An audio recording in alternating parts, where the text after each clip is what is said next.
Brittney Griner released from a Russian prison as part of a prisoner swap with Russian arms dealer Viktor Bout. Griner arrested back in February at a Russian airport on drug charges. Now, back in August, she was sentenced to 9.5 years in Russian prison. Bout was arrested in Thailand in 2008 and convicted of conspiring to kill Americans. That prisoner swap between the two reportedly took place earlier today in the United Arab Emirates.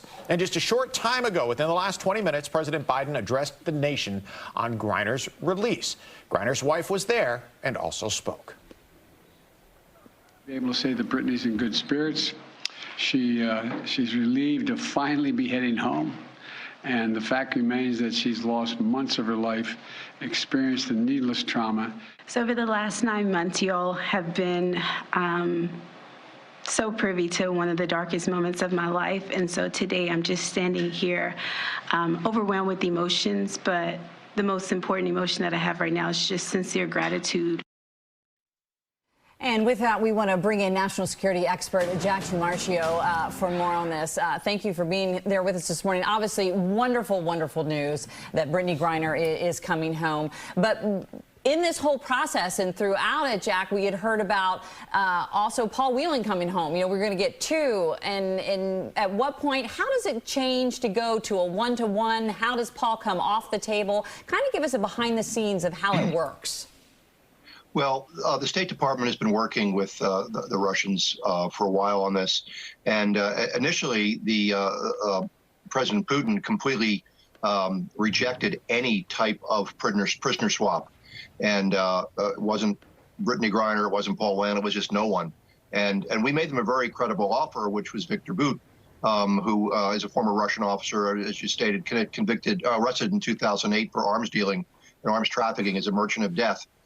I believe probably what may have happened is, yesterday Putin made a statement that he admitted that the war in Ukraine is not going as well planned as he thought it was.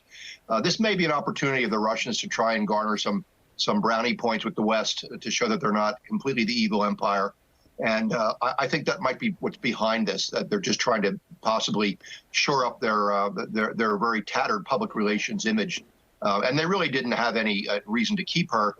Viktor Bout is someone that they've wanted for many years. They've had discussions about him before we've rejected it. So they've gotten, in their eyes, like somebody that they really want. And they've exchanged him for Brittney, who, in their eyes, was really probably just a minor player, wrong place, wrong time.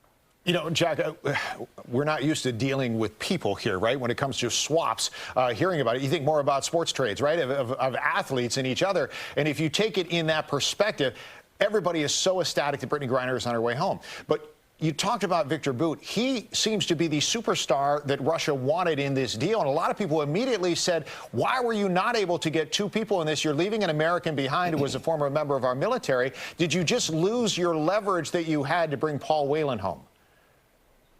I don't think so. There are other individuals that we have in custody that the Russians want. And certainly those discussions are going to continue. It is disappointing that we couldn't get 2 for 1. But again, we have to celebrate what we have here. It's unfortunate for Mr. Whelan's family, certainly. And I know that the State Department is not going to abandon him. They're going to keep working with him. And he's someone that's certainly we want to get back. But the Russians are unpredictable characters, and they don't often play with complete transparency. This is what you get, and we took what we could probably get here.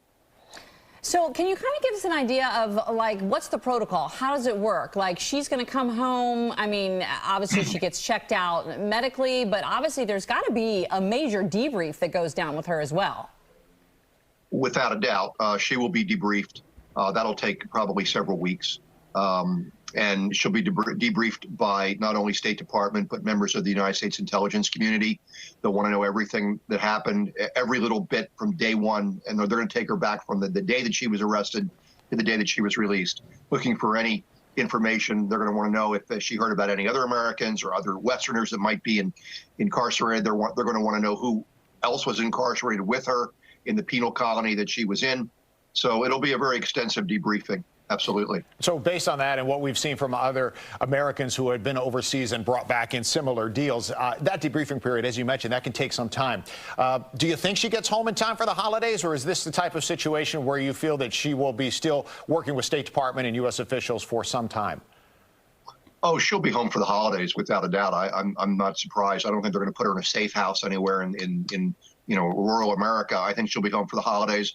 But she'll be pretty busy right now with, again, obviously reuniting with her family, but also, again, working with our specialists from the U.S. intelligence community and law enforcement to get the information that they hope they can get out of her and learn everything.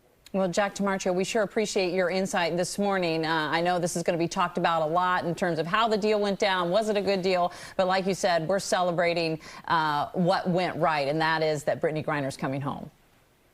Absolutely. We take what we can get on this one, and I think we got a W, certainly, but it's not a complete W, but we did get a W. Still work to be done, but such a huge relief for so many people. Jack, thanks very much. Appreciate you joining us this morning, national security expert.